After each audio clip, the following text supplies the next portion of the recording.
bonjour tout le monde, j'espère que vous allez bien. Je suis tellement contente de vous retrouver aujourd'hui pour le live hebdomadaire. Et vous voyez, aujourd'hui, j'ai une amie qui est venue. Je ne suis pas toute seule. Elle va m'interviewer. C'est pas moi qui vais l'interviewer. Alors, Florence, je vais te laisser te présenter. Qui Oui. es-tu et que fais-tu, s'il te plaît? Oui, bonjour Sarah, un grand merci, bonjour à tous. Un grand merci de me donner l'opportunité de t'interviewer. Donc qui je suis? Bah, écoutez, je suis Florence. Je travaille en tant que coach parental et professionnel, donc j'accompagne les parents à vraiment se libérer du stress au quotidien, que ce soit dans leur vie familiale et professionnelle, pour vraiment retrouver la paix, la joie au quotidien et surtout ne pas subir le fait d'être parent et se dire que c'est aussi une opportunité, d'épanouissement. Mais sauf Mmh. que beaucoup de parents ne le vivent pas comme ça au quotidien et moi vraiment j'ai à cœur, de révéler, les parents qui puissent rayonner dans leur vie familiale et professionnelle. Et au-delà de ça, Wow. c'est vraiment le but, c'est que, eux-mêmes et à travers leurs enfants aussi que vraiment ce monde puisse changer tout simplement. Mmh. Waouh, magnifique. Coucou Barbara. Barbara, c'est une camarade adorable qui est là. Alors, donc, je vais vous expliquer pourquoi. Donc, Florence a un super parcours. On se connaît depuis peut-être 3 ans avec Florence. Et l'idée, en fait, j'ai choisi de l'interviewer. Déjà par rapport à son expertise en tant que coach et ce qu'elle fait avec les parents. Et voilà. Et aussi, la thématique que j'ai choisie, eh bien, c'est les traumatismes de l'enfance ont des conséquences sur la confiance en soi au travail. Et c'est quelque chose auquel j'ai été confrontée avec mes clients, j'ai pu observer ça, et également dans ma vie personnelle. Mmh.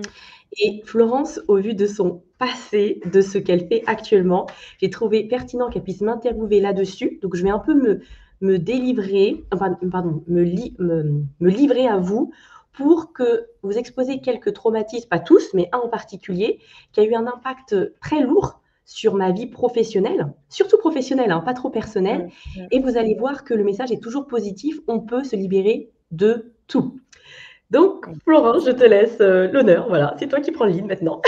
Bah, déjà, Sarah, ce sujet que tu abordes, merci, parce que je pense que ça va beaucoup impacter, la vie de plusieurs qui peuvent constater que dans les entreprises, c'est l'impact, voilà, on voit des adultes aujourd'hui qui ne sont pas, forcément épanouis, qui sont pas à la pleine mesure de leur, qualité, de leur potentiel et c'est vrai que toi, tu as soulevé le fait qu'on avait aussi des traumas qui impactaient notre quotidien professionnel et déjà, dans un premier temps, est-ce que tu peux nous dire ce que c'est qu'un trauma? Qu'est-ce que c'est pour toi? Oui. Alors, un traumatisme, donc je pourrais vous dire en fait ce que c'est, mais j'aime en fait être précise dans Mmh. la définition des termes. Et j'ai fait des petites recherches parce que je suis passionnée par l'étymologie des mots, le latin, l'hébreu, le grec, etc. Et en fait, traumatisme, ça vient du mot, ça vient d'un mot grec et ça veut dire blessure. Mmh. Et blessure, donc après la définition que j'ai trouvée, elle était excellente. C'est une blessure qui a des conséquences émotionnelles, psychologiques graves qui peuvent découler d'un événement excessif, brutal et inattendu qui dépasse les capacités d'adaptation de l'individu. Donc j'ai trouvé cette définition pertinente parce que il y a un truc en fait qu'il faut qu'on réalise, c'est que tout le monde est exposé à des traumatismes. Mmh. Exact. Et en plus de ça, les traumatismes en fonction de l'individu, parce que moi je suis quelqu'un de très sensible. Donc un traumatisme, peut-être que je vais vivre, eh bien une autre personne qui n'est pas ultra sensible, elle ne va pas vivre ça comme un traumatisme. Donc c'est propre à chaque individu. Mmh. Je ne sais pas ce que tu en penses, Florence. Ouais, ouais. C'est propre à chaque individu aussi la manière dont on le vit, certaines épreuves, en fait. Il y a des choses Oui, qui nous sont arrivées où certains vont dire, «Ça m'a rendu plus fort» et ouais, potentiellement, il y a ça enfin, la résilience fait que, oui, il y a des épreuves qu'on a vécues qui vont nous rendre plus forts et puis il y en a c'est vrai. d'autres, des fois qu'on ignore, où on voit qu'on est limité et c'est ce que toi tu partages d'ailleurs, régulièrement et récemment tu as partagé un exemple, voilà, je te laisserai en parler, où tu t'es rendu compte qu'il y avait une situation dans ton enfance qui en fait avait des répercussions régulièrement en fait dans ta vie professionnelle et pourtant moi je te vois comme quelqu'un aujourd'hui, qui a, du charisme, qui ose, qui a du leadership, tu accompagnes là-dessus d'ailleurs, donc je me suis dit: «Mais comment ça a pu bloquer Sarah?» qui aujourd'hui, pour moi reflète le leader, quoi. Ouais. Eh ben, c'est hyper intéressant ce que tu dis, Florence. Déjà par rapport aux propos que tu as énoncés avant, tu disais, en fait, souvent les traumatismes, aussi ça nous a rendus plus forts. Mais les amis, pour moi je trouve, avec toutes les personnes que j'ai accompagnées, c'est que pour que ça nous rende plus forts, il faut passer Mmh. par une phase de guérison et de restauration. Et moi personnellement, j'ai voulu en fait prendre un raccourci. Ouais, j'ai plein de galères dans mon enfance, je me suis dit: «Non mais j'ai pas besoin de me faire aider, je suis Mmh. forte». Et c'est faux! Et qu'est-ce qui s'est passé justement? C'est que quand je me suis lancée en tant que coach, c'est là que tout est sorti. Je vivais tranquillement, enfin j'avais pas vraiment confiance en moi, mais jusqu'à mes 33 ans, bon, c'était pas la joie au travail, mais je me débrouillais. Et ce qui s'est passé, c'est que quand, avec certains clients, notamment, quand j'étais en séance de coaching avec elle, je me suis dit: «Purée, je repense à un épisode de mon enfance où je pensais que ça avait aucune répercussion sur moi». Et justement, j'ai fait un post LinkedIn là-dessus parce que pour pouvoir arriver au processus «je suis fort, je suis un leader», il faut mettre le doigt sur les épreuves qui nous ont abattus, qui nous ont traumatisés. Et moi, justement, je revisitais une scène du passé, en coaching, tout normal avec mes clients et tout. Une de mes clientes notamment, je pense à une en particulier. Et je revois la scène où quand j'avais 7 ans, bah, ma maîtresse de CE1, elle était âgée, hein, elle allait partir à la retraite, elle aurait 60 ans.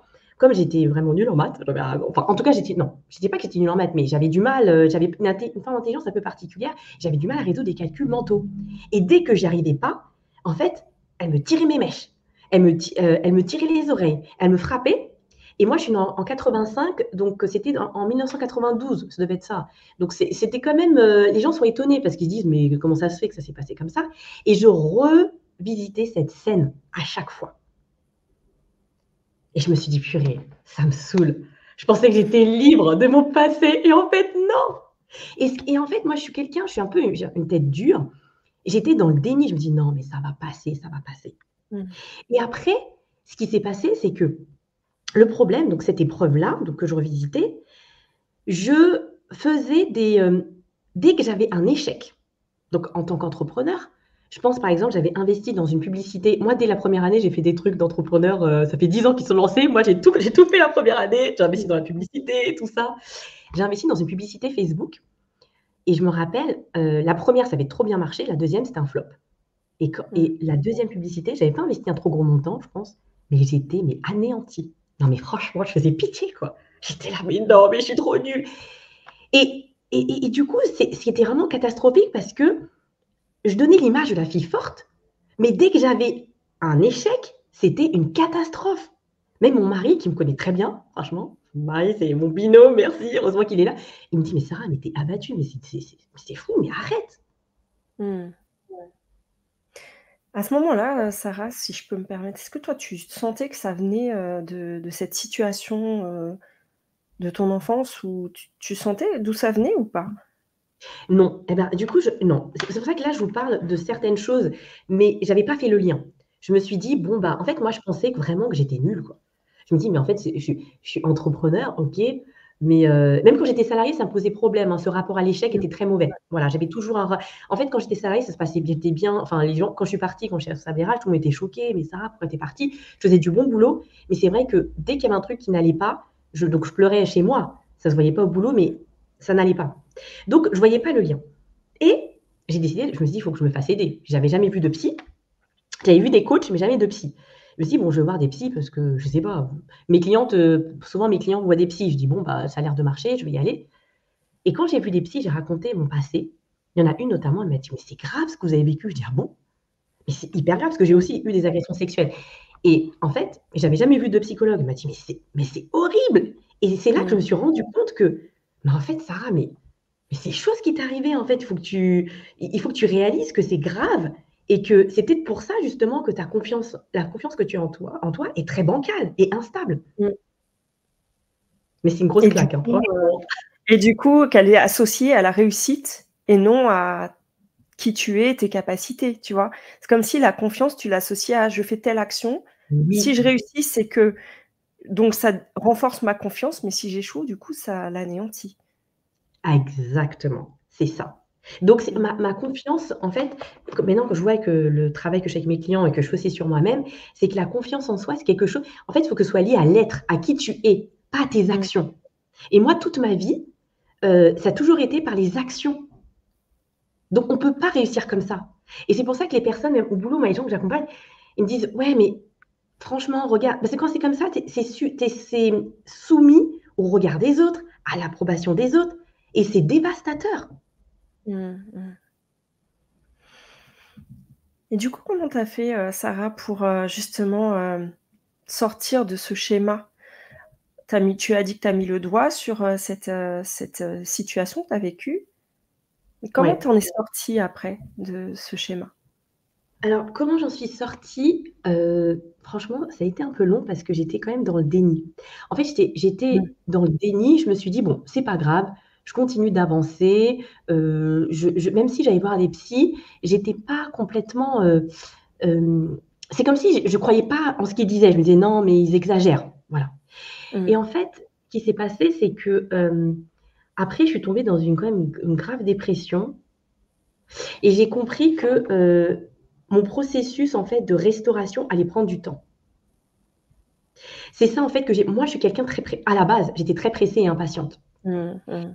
Voilà, c'est du genre même, on a eu le même coach, Lingen, il disait: «Mais Sarah, mais c'est moi, si c'est pas tout de suite, je pète un plomb, quoi». Avant, maintenant j'ai changé et en fait, j'ai eu une coach, bah, tu connais Leslie Passerino, qui a une vie très dure, très, très dure, encore plus dure que moi. Elle m'a beaucoup aidée et elle m'a dit: «Sarah, c'est un processus». Mmh. Cette phrase a changé ma vie. Accepte que ta guérison est un processus. Et moi, j'ai le plus dur, en fait, quand pour guérir ces blessures émotionnelles, c'est l'acceptation. Et c'est une femme, pour moi, qui est exceptionnelle, qui m'a beaucoup aidée.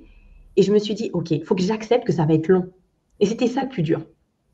Parce que dans l'idée, moi, ce que j'en ai parlé à le coach qu'on a eu ensemble, Lingen, moi, je voulais tout arrêter. Je voulais arrêter le coaching. J'ai dit: «Mais attends, j'ai une dépression et je fais du coaching, mais c'est pas possible». Mmh. Et après, justement, alors, mon ancienne coach, là, elle me dit: «Mais Sarah, c'est comme un sexologue, il peut avoir des problèmes de couple. C'est pas parce Ouais. qu'il a». Alors ça veut dire que s'il a des problèmes de couple, il arrête, il ferme son entreprise et pour moi, c'était ça Mmh. et en fait, ce qui m'a aidée, c'est avoir des mentors.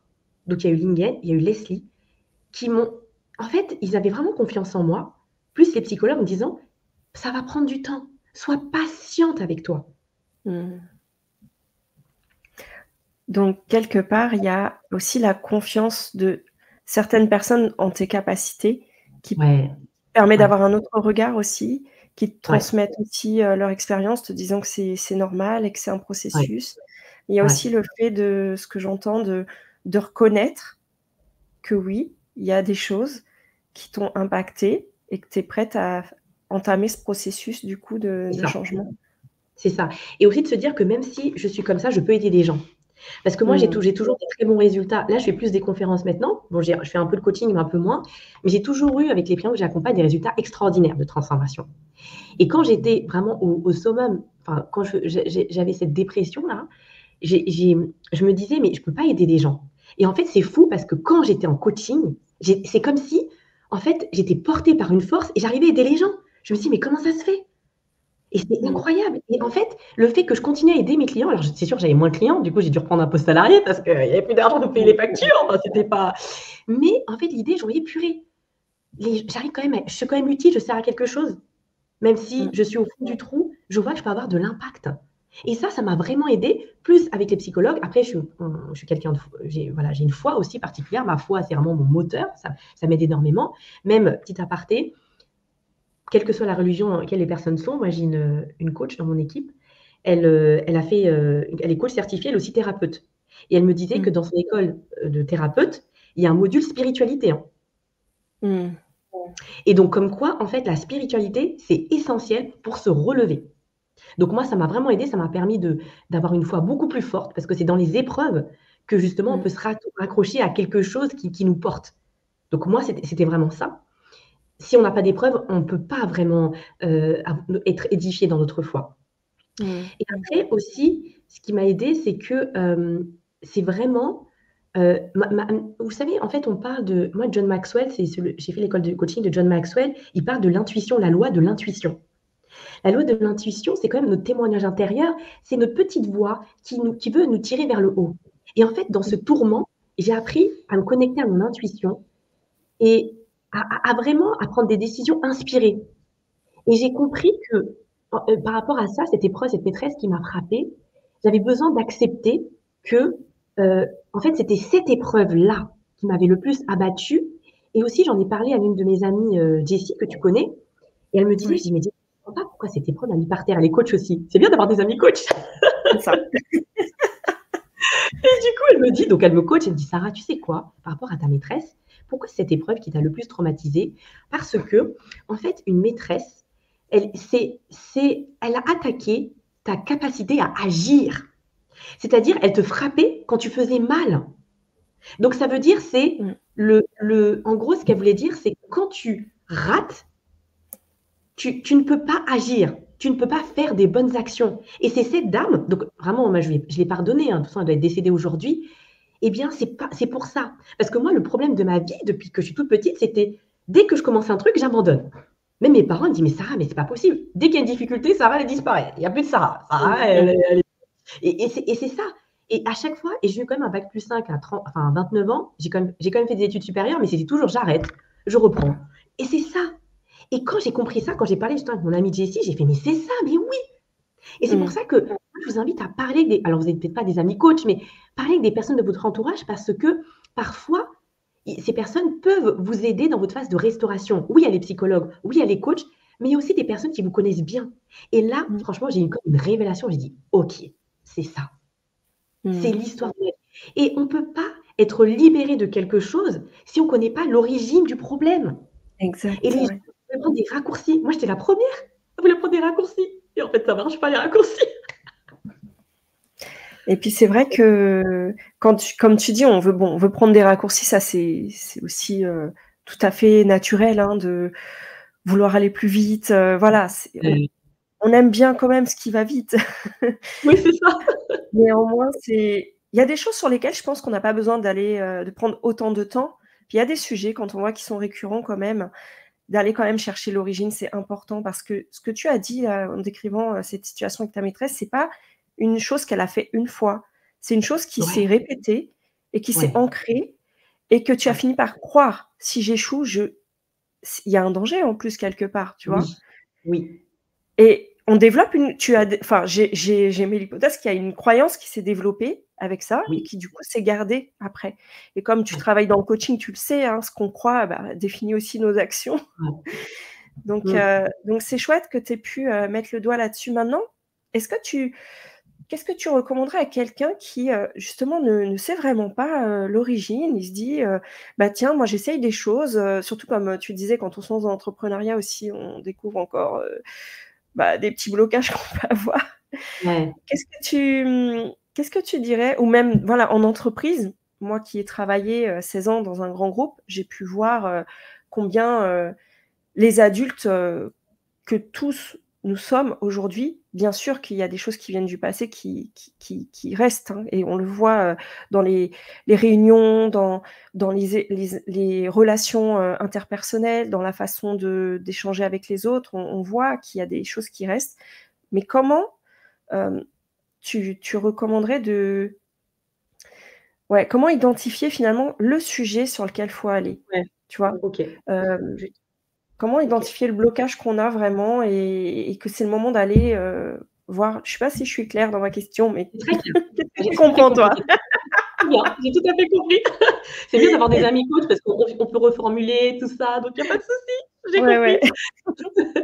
Alors juste, il y a un commentaire, il y a Vanessa Birman qui dit: «Oui, la Ah, je vois pas. spiritualité est même un point de départ, un tremplin et un guide tout au long du chemin». Absolument. Oui. Voilà, merci pour ta remarque pertinente, Vanessa.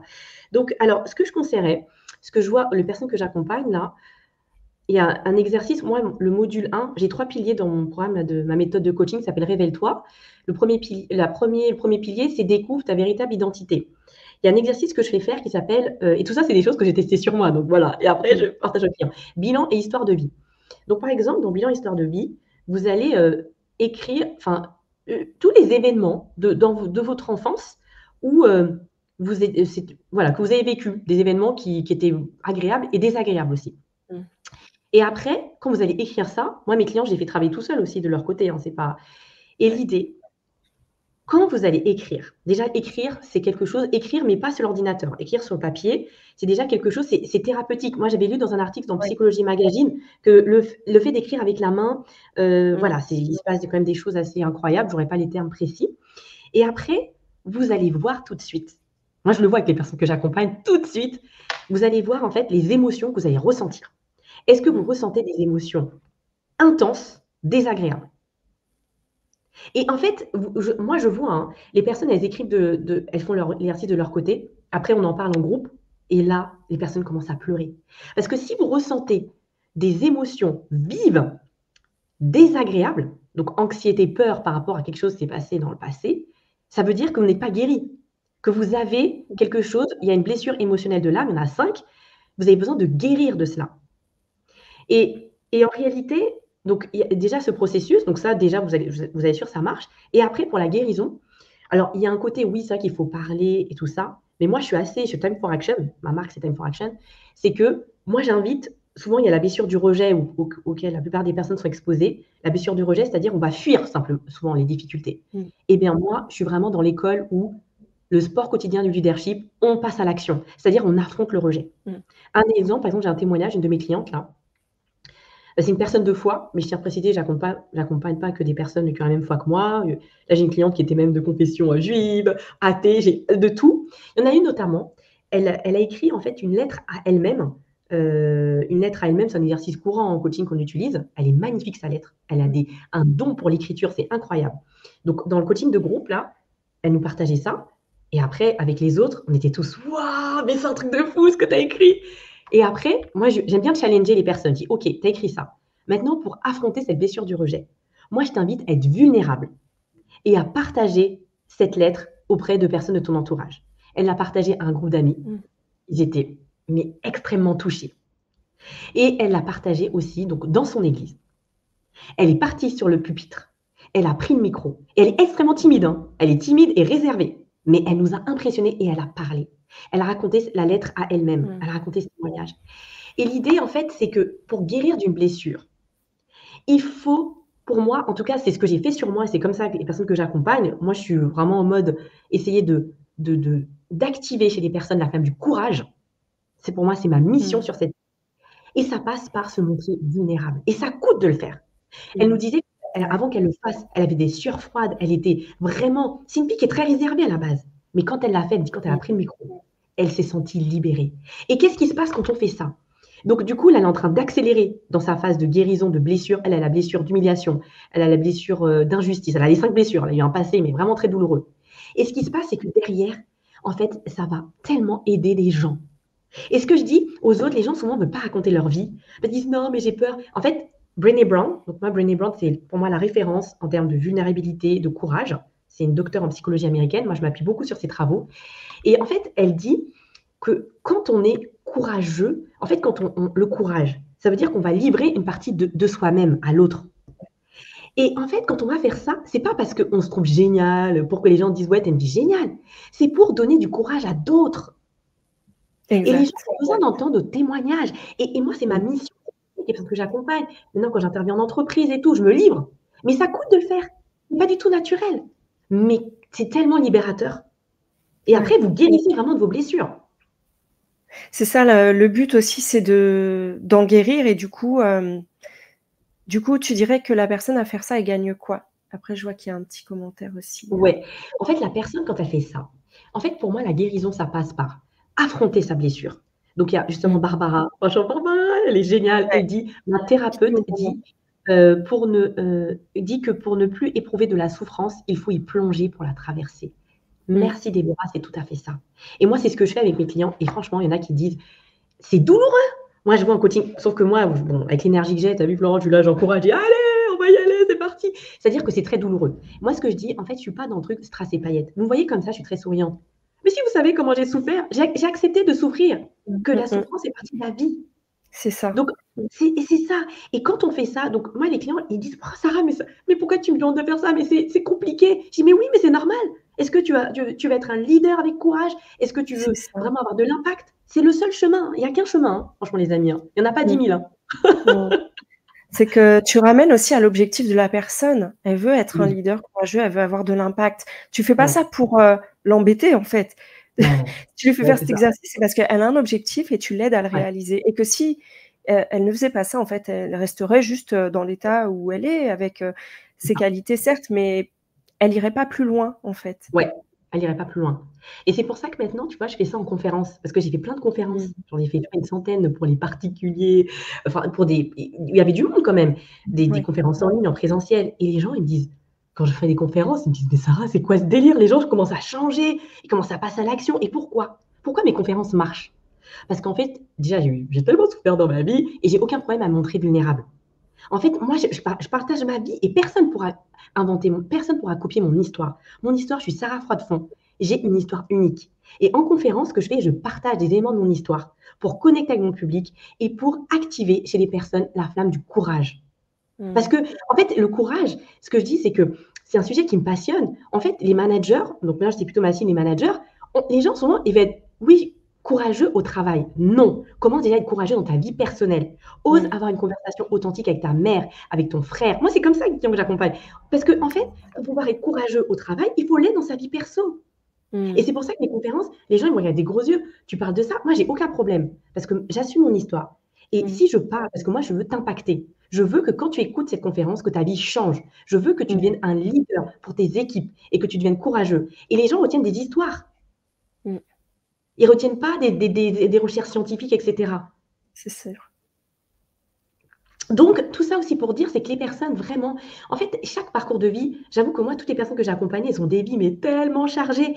Et je me dis, en fait, toutes les épreuves que nous avons dans notre vie, elles sont Mmh. vraiment là pour pouvoir, pour pouvoir, comment dirais-je, notre misère, eh bien, ça va être notre mission de vie, en fait. La Ouais, misère qu'on a pu avoir dans notre vie, exact. ce sera vraiment notre appel. C'est dans cette direction qu'on devra Mmh. avancer et ça se fait avec la souffrance. Donc il ne faut pas rechercher la souffrance, hein. Attention, hein, franchement, Oui. c'est vous à vous, vous jeter, vous mettre des fouets sur la figure, non. Mais en fait, l'idée, c'est que dans la souffrance que nous a alors moi, j'ai eu plein de trucs horribles, c'est vrai, mais aujourd'hui, ma force, c'est que dans toutes les galères que j'ai dans ma vie, en fait, je sais tirer du positif pour donner de l'inspiration aux gens, à moi-même déjà et aux gens.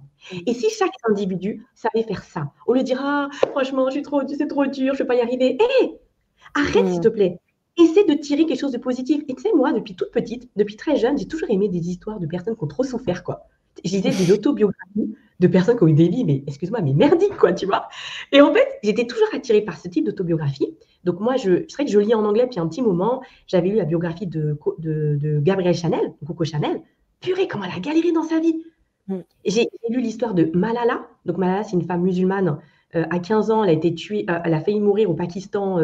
Et franchement, j'étais un peu dans le challenge, j'essaie de lire en anglais. Ça fait 15 ans que j'ai commencé, que des autobiographies de femmes qui ont souffert. Et je me dis, purée, comment elles arrivent à s'en sortir. Oprah Winfrey. Je fais, Mmh. waouh! Et en fait, c'est marrant parce que quand je lisais ces autobiographies, je ne trouvais pas que moi j'avais souffert dans ma vie. En fait, je réalisais pas que j'avais une vie un peu compliquée. Et je comprends pourquoi. En fait, j'avais besoin d'aller voir, moi, les personnes qui m'inspirent, c'est que des gens qui ont beaucoup souffert, qui ont genre fait des choses extraordinaires. Ça a toujours été comme ça depuis toute petite. Et j'ai compris pourquoi. Parce que moi, en fait, ça me donnait de l'espoir et aujourd'hui, c'est ce que je fais. Les gens me disent, Sarah, Mmh. mais t'as galéré, on dirait pas. Ouais, bah maintenant, Ouais. c'est les vendre. Et tu as dit, hein, c'est que tu en as tiré du positif. C'est pas resté juste dans la souffrance, tu en as tiré du positif C'est ça. Mais c'est dur. Mais en fait, ça, il faut et s'en ça permet de entourer, hein. revoir l'histoire autrement. Ouais, c'est ça. Et en fait, Mmh. pour ça, il faut vraiment se faire entourer. Moi, j'avoue que je suis entourée, mais j'ai vraiment des piliers dans ma vie, des personnes Mmh. qui ont souffert, des personnes auprès de qui qui sont plus matures que moi. Il faut entourer des gens qui sont meilleurs que vous, hein, les amis, hein. Mmh. Il faut pas vous entourer que des gens qui sont comme vous. Moi, je suis entourée de personnes, l'une de mes meilleures amies, elle a 60 ans. Elle a 60 ans, elle a 3 enfants. Voilà, elle a une histoire de vie incroyable, elle m'aide énormément. Et en fait, Mmh. il faut s'entourer de personnes qui sont différentes de nous. Restez pas qu'avec des gens qui vous ressemblent. Moi, ce que je dis, je disais à mon mari tout à l'heure, je disais: «Tu sais quoi? Franchement, je suis reconnaissante parce que dans mon entourage, j'ai un peu de tout. J'ai pas que des Sarah Froidefond, pas que des gens comme Mmh. moi». Je m'habitue à dire mon nom d'épouse, hein, parce que, tu vois, à Oui, chaque fois, je fais j'avais Sarah Froidefond. oublié là-dessus. Et en fait, l'idée, je suis entourée de personnes très différentes et en fait, je grandis comme ça. Et c'est Mmh. pour ça que les managers que je coach et que j'accompagne même en conférence, en fait, je leur aide à avoir un autre mode de vie. Parce qu'en fait, pour pouvoir être inspirant au travail, il faut changer votre mode de vie, les amis. C'est pas simplement, ouais, au Mmh. boulot, je suis inspirant et à la maison, on s'en fout. Non, non, c'est un écosystème. Parce que moi, Mmh. je scintille la flamme du courage. On est courageux partout, les amis, hein. Mmh. Partout. En tout temps et en toutes circonstances. Et après, en plus, quand on fait ça, moi, je vois, il y a une ancienne cliente, elle m'a dit, ah, Sarah, on est devenus des disciples, là, on encourage les autres. En fait, les autres Mmh. personnes vont aussi devenir courageux à vos côtés, tout Exactement, simplement. ça donne des autorisations aussi. Ouais, c'est ça. Mmh. Absolument. Ah, il y a des magnifiques commentaires. Ouais, donc alors, qu'est-ce qui s'est tu veux les lire les commentaires?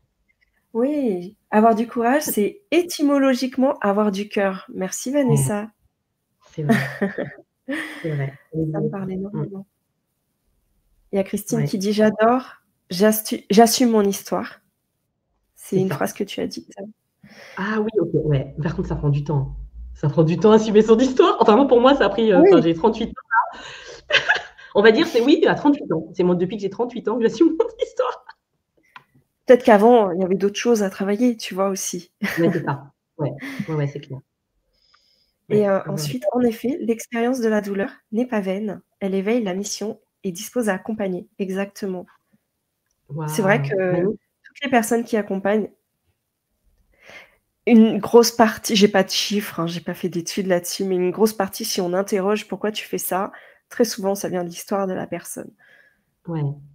Mais c'est vrai que tu vois, il y a un truc, tu vois, chez nous, les coachs, enfin, voilà, maintenant je fais plus des conférences, donc je sors un peu de la casquette coach. Mais en fait, ce que j'ai constaté, j'en connais plein des coachs, mais il y a un truc auquel moi, j'étais comme ça, en fait, il y a quelque temps, c'est qu'en fait, mon passé était tellement douloureux, j'avais pas envie de tout affronter, en fait. Franchement, je dis et Mmh. je fuis un petit peu. Et moi, j'encourage les entrepreneurs, pas que des coachs, il y a plein d'entrepreneurs qui galèrent dans leur business parce qu'en fait, ils n'ont pas finalisé ce travail de guérison intérieure. Et moi, je Mmh. remarque direct, avec l'impression que je ferme ma bouche, voilà, je suis pas amenée à aider tout le monde. Et l'idée, c'est que moi, je vous invite vraiment à faire ce processus jusqu'au bout, quoi. Parce qu'en fait, tant que vous n'avez pas fait ça, moi, je vois dans mon entreprise, ça fait 4 ans que je me suis lancée. Normalement, je devrais être genre à, je sais pas, à 500 000 € de chiffre d'affaires, je devais être très loin. J'y suis pas parce que j'ai fui un peu ce processus. Je voulais pas, je dis non, c'est douloureux, j'en ai marre. Moi, je vous invite à vraiment y aller à fond. Et vous faites ce travail une bonne fois pour toutes, et après, vous êtes tranquille. Et du coup, votre entreprise, elle va vraiment pouvoir se développer pleinement. Parce que quand on est salarié, on peut se cacher. Mmh. Mais quand tu as ton salaire qui va arriver. Quand tu es entrepreneur, tu peux plus te cacher. Donc, en fait, si on fait pas ça, on va avoir des résultats médiocres avec notre entreprise, même en étant tout en étant brillant. Ouais, tout à fait. Ouais. Et puis, pour ceux qui nous suivent et qui sont aussi, tu vois, salariés, ça peut se manifester, moi, de ce que j'ai vu, des personnes qui n'osent pas prendre leur place, des personnes qui restent dans un boulot qui ne leur plaît pas, qui ne leur enfin, voilà, il y a plein d'autres conséquences aussi. Et puis dans l'entrepreneuriat, bah, oui, effectivement, on reste bloqué.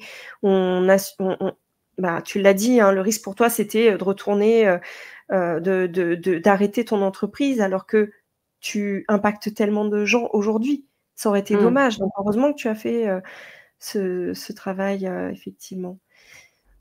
Qu'est-ce que tu aurais à dire, comme mot de la fin pour encourager à Ouais, voir, bah, les traumatismes de l'enfance peut-être comme un cadeau? J'ai envie de l'appeler oui, comme ça, mais ouais, c'est ça.